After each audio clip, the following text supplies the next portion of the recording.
연일 계속되는 폭염으로 경제적으로 어려운 이웃들의 여름나기가 더 힘들어지고 있습니다. 에너지 복지 사각지대에 놓인 이들의 현실을 짚어봤습니다. 4차 산업혁명 시대에 맞춰 교회 교육도 변화하고 있습니다. 다음 세대를 위한 교단 차원의 움직임을 취재했습니다. 한국기독교교회협의회가 한국교회 종전 평화운동의 활성화를 위한 교단장 기관장명의 목회 서신을 발표했습니다. 자세한 소식 잠시 후에 전해드립니다.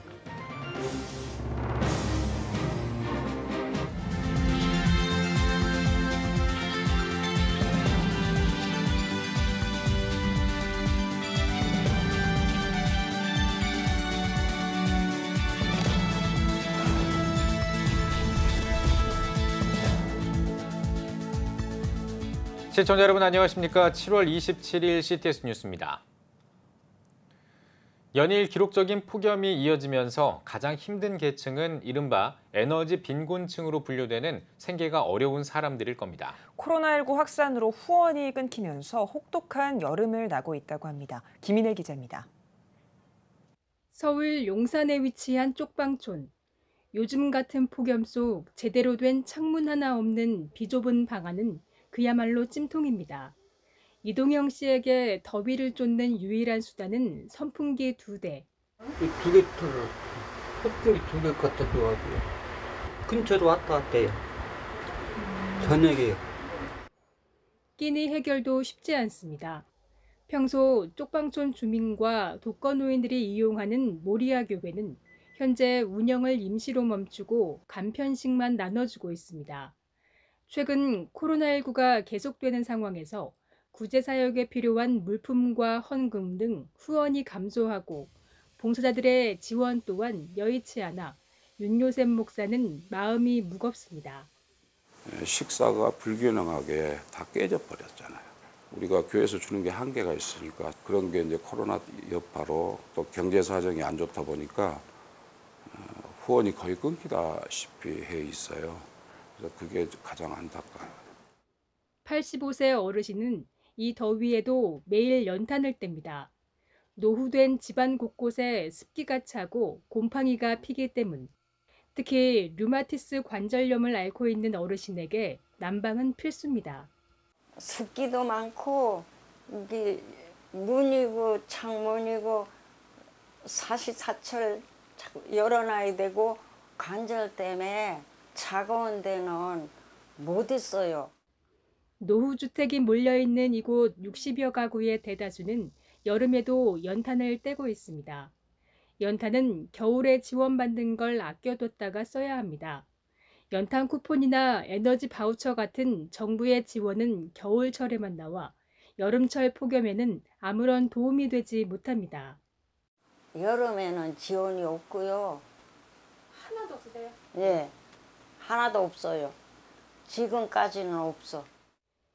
에너지 빈곤층에게 겨울 못지않게 여름나기도 힘겨운 만큼 구체적인 대책이 필요합니다. CTS 뉴스 김인혜입니다. 한국교회는 시대적 흐름에 발맞춰 다음 세대 교육을 위해 끊임없이 고민과 도전을 하고 있습니다. CTS는 각 교단의 공과 교재 현황과 비전이 어떤지 살펴보고 있는데요. 예배 회복의 순간을 기다리며 넥스트 노멀 시대를 준비하는 대한예수교장로회 고신총회의 다음 세대 교육 개발 현장을 찾아가 봤습니다. 이현지 기자입니다. 교회학교 회복해야 될 것이 뭐냐면 공동체상이거든요. 아이들의 신앙은 이제 공동체를 통해서 자라게 돼 있거든요. 하나님이 세우신 두 개의 기관, 그러니까 가정과 교회, 이 공동체가 살아야지만이 신앙의 대가 이제 이어질 수 있기 때문에. 코로나19로 얼어붙은 교회 학교 현장이지만 시야는 더 먼 곳으로 향했습니다. 대한예수교장로회 고신 총회교육원이 강조하는 공과 교육은 바로 공동체성 회복. 몸으로 하는 활동, 특히 단체 율동을 통해 아이들의 공동체 의식을 함양하고자 했습니다. 올 하반기, 그러니까 코로나가 어느 정도 이제 잠잠해질 것을 생각하고 준비하고 있고요.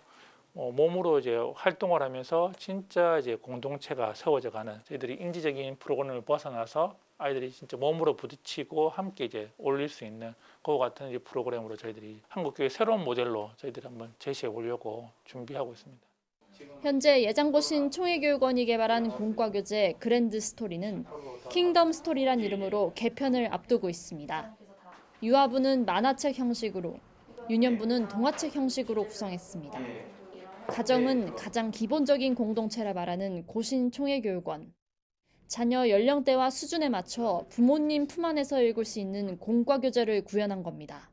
순위 다음 세대, 초등학교 세대만 아니라 모든 세대가 같이 공부할 수 있도록 그렇게 교재 커리큘럼들을 개발하고 있습니다. 특별히 저희가 교단 규모로는 거의 유일하다시피 이제 큐티 같은 경우도 전 세대가 함께 사용할 수 있도록 같은 본문으로 개발을 격월간으로 내고 있어서 부모들이 먼저 성경을 배워야 되는 걸로, 그래서 아이들과 함께 배운 것을 나눌 수 있도록.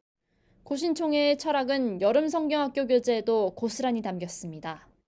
이번 여름 성경학교 주제는 예수님이 부르세요.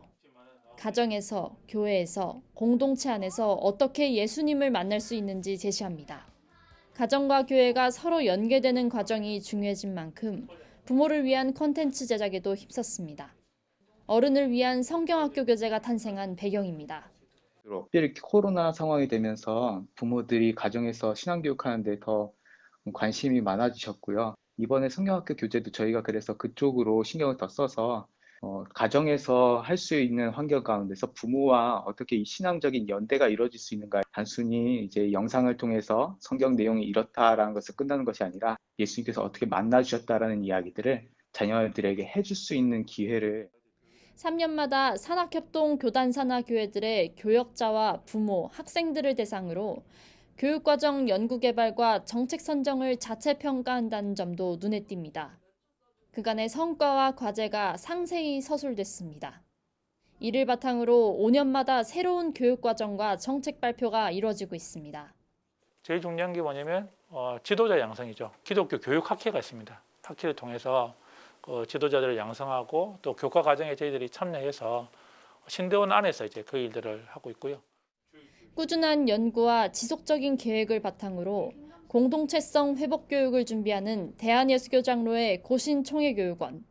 코로나19 이후 모두 함께 할 수 있는 대면 예배로 돌아갈 때까지 비전과 발걸음이 주목됩니다. CTS 뉴스 이은지입니다. 한국기독교교회협의회가 한국교회 종전평화운동을 활성화하기 위한 교단장, 기관장 명의의 목회 서신을 발표했습니다. 교회협은 서신에서 한반도를 둘러싼 오랜 군사적 적대 관계와 군비 경쟁을 끝내지 않는다면 이 땅에 또다시 전쟁의 악몽이 재현되리라는 것은 자명한 현실이라고 전했습니다. 또 한반도 종전 평화 캠페인은 신뢰와 화해의 시대를 열어가겠다는 결단의 표시이자 2023년까지 전 세계 1억 명의 서명을 모아 한반도 정전과 평화를 이끌어내겠다는 헌신의 각오라고 강조했습니다.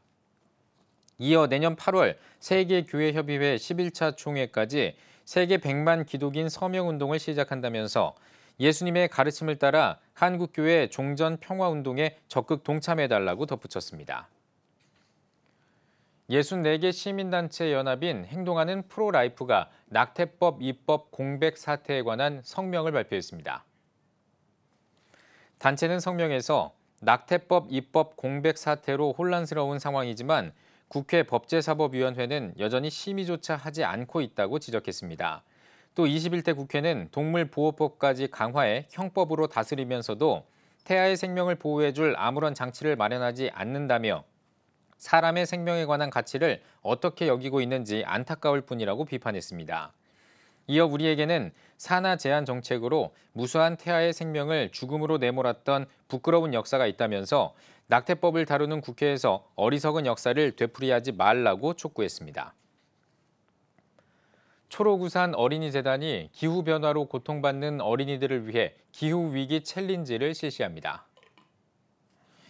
대한전기협회 자료에 따르면 기후변화에 대응하기 어려운 에너지 빈곤 대상 가구는 127만 가구로 추정되며 폭염 속에 비대면 수업을 받는 아동에 대한 지원이 절실한 상황입니다. 재단 측은 기후위기 챌린지를 통해 폭염으로 고통받는 아동의 심각성을 사회에 전하고 지원을 요청할 계획이라고 전했습니다. 기후위기 챌린지는 일상 속에서 친환경 생활을 실천하고 일기로 작성해 해시태그와 함께 SNS에 업로드한 뒤 동참할 친구를 지목하는 형식으로 진행됩니다. 서울신학대학교 교양교육연구소가 STU 교양교육 워크숍을 개최했습니다.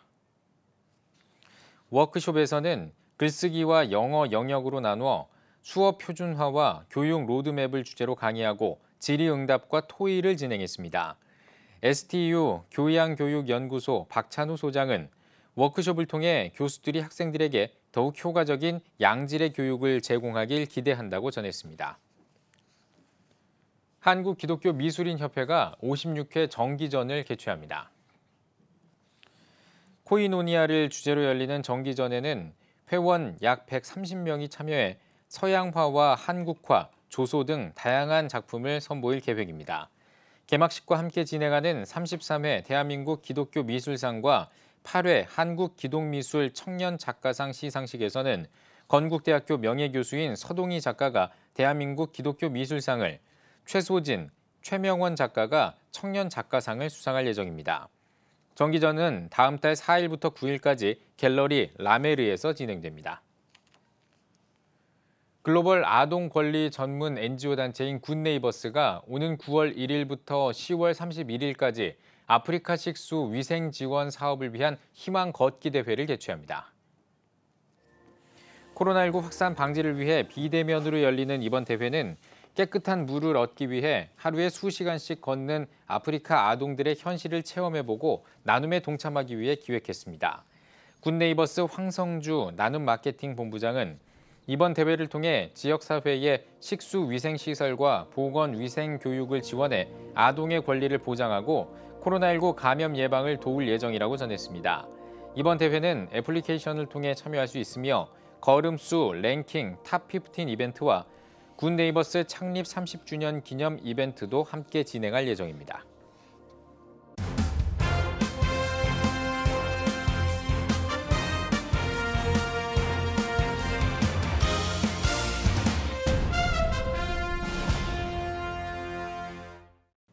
전국 각 지역별 네트워크 뉴스입니다. 경산 기독교 총연합회가 평등법안 발의 철회를 촉구하기 위한 대책 임원 회의를 열었습니다. 경산 기독교 총연합회는 방송과 언론 매체를 통해 시민들에게 평등법안의 문제점을 알리기로 결의했습니다. 또 목회자와 성도들을 대상으로 평등법안의 구체적인 내용과 피해 사례를 교육할 계획입니다. 경산시청 앞에서 예정된 대규모 반대 집회는 최근 코로나 재확산으로 무기한 연기됐습니다. 대구 기독교 봉사단이 폭염으로 지친 이웃들에게 아이스팩 에어컨 100대를 전달했습니다. 대구 기독교 봉사단은 대구시 중구청을 통해 지역 내 쪽방촌과 독거노인 등 100세대에게 아이스팩 에어컨을 전달했습니다.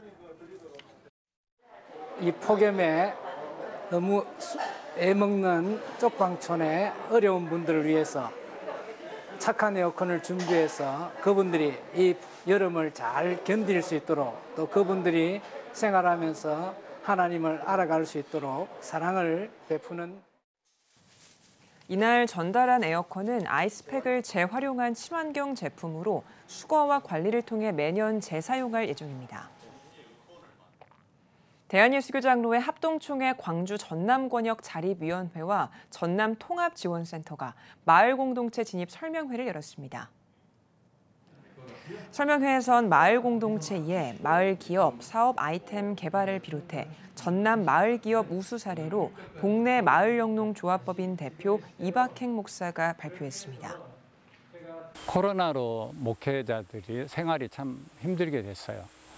그분들의 자립을 돕고 더 나아가서 마을 공동체를 잘 섬길 수 있도록 저희들이 이번 행사를 마련을 했습니다. 마을 목회 현장 이해와 사례 연구를 바탕으로 무안, 순천, 나주에서 열린 이번 세미나에는 목회자 부부 60여 명이 참여했습니다. 예배 회복을 위한 자유시민연대가 부산 세계로교회에서 정부의 방역 지침에 대한 성명서를 발표했습니다.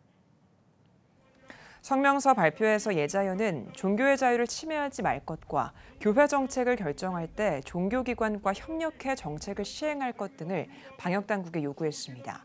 예자연 실행위원장 손현보 목사는 교회는 특별한 대우가 아니라 비슷한 위험도를 가진 다른 시설과의 형평성 있는 조치를 원한다고 밝혔습니다. 창원 임마누엘 교회가 임마누엘 나라사랑 부흥회를 개최했습니다. 마지막 날 집회에서 거룩한 대한민국 네트워크 대표 이호 목사는 북한은 고난의 행군 이후 기독교인이 급속히 늘어나고 있다며 예수복음을 붙들고 숨어 예배하는 자들과 함께 예배드릴 날을 기대한다고 강조했습니다. 한편 이번 집회는 북한 선교와 복음 통일 등 나라 사랑을 주제로 진행됐습니다. 대한예수교장로회 고신총회 교육원이 고신대학교에서 교회 사역 방안 연구 프로젝트 출범식을 진주 성광교회 후원으로 개최했습니다. 이날 출범식에서 축사를 전한 예장 고신총회 교육원 이사장 오승균 목사는 코로나19는 이 시대에 하나님께서 주신 메시지임에 틀림없다며 하나님을 두려워하며 살아야 한다고 전했습니다. 이어 교회 사역 방안 연구 프로젝트를 소개하고 진주 성광교회 정태진 목사가 격려사를 전했습니다.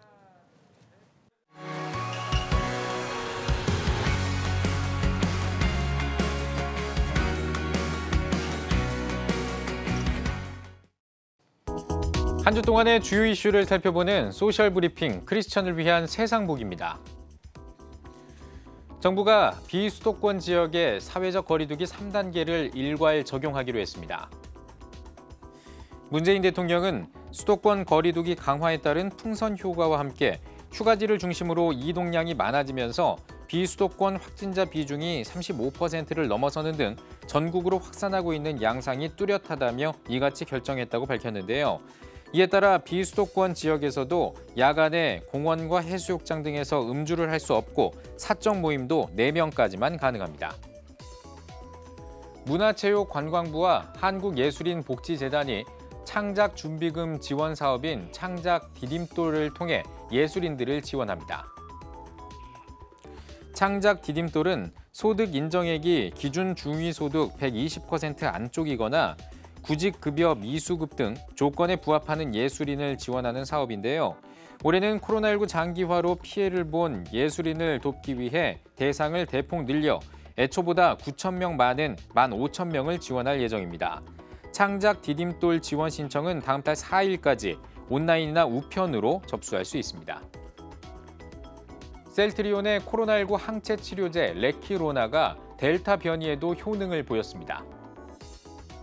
셀트리온에 따르면 실험용 쥐 49마리를 대상으로 효능 시험을 한 결과 약물을 투여하지 않은 대조군보다 레키로나 투여군에서 바이러스 역가가 많이 감소하고 체중 감소를 방어하는 등 임상적 개선 효과가 나타났습니다. 셀트리온은 코로나19 치료제 옵션을 다양화하기 위해 미국 소재 바이오 기업과 손잡고 흡입형 항체 치료제 개발에 본격적으로 착수했습니다. 연일 폭염이 기승을 부리면서 농가에 비상이 걸렸습니다. 과수원과 농가에서 피해가 속출하면서 농민들의 한숨이 깊어지고 있는데요.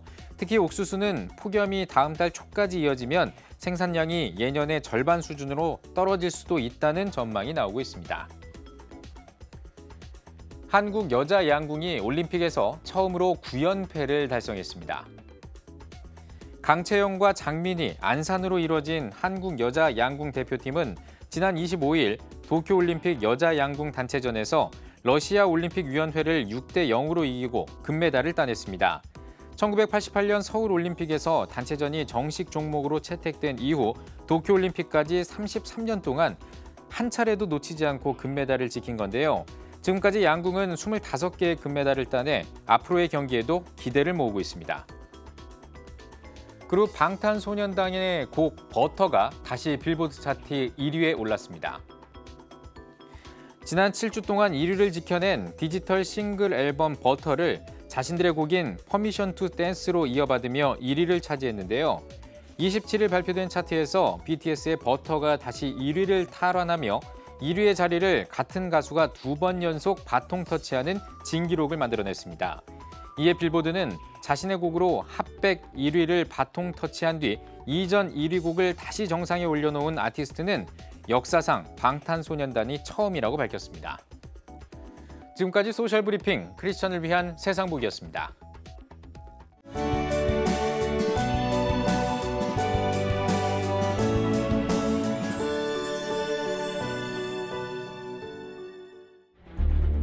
15년간 225조 원 투입. 하지만 매년 하락하는 합계 출산율. 인구 절벽과 저출산, 고령화 사회라는 현실 속에서 한국 교회도 예외일 수 없습니다. 100년 전 조선의 학교를 세우며 교육 선교에 헌신한 선교사들. 복음으로 대한민국을 세우는 데 앞장서온 한국 교회가 다음 세대 선교를 위해 나아갑니다. 개혁주의 생명신학으로 새로워질 한국 교회 다음 세대. CTS가 다음 세대와 가슴 뛰는 세상을 열어갑니다. 이 캠페인은 백석대학교와 함께합니다.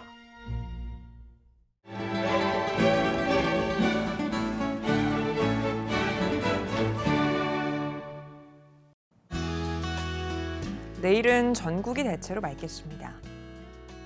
아침 최저기온은 23도에서 27도, 낮 최고기온은 28도에서 35도가 되겠습니다. 주간 날씨 예보입니다. 31일은 경남권과 강원 영동을 제외한 전국에 비가 오겠습니다. 100만인 기도운동에 새롭게 참여하신 분들입니다.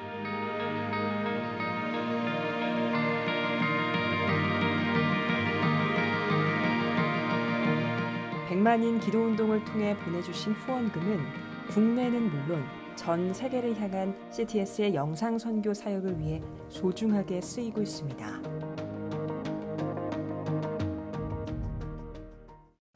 CTS 뉴스 오늘 순서 여기까지입니다. 시청해주신 여러분 고맙습니다.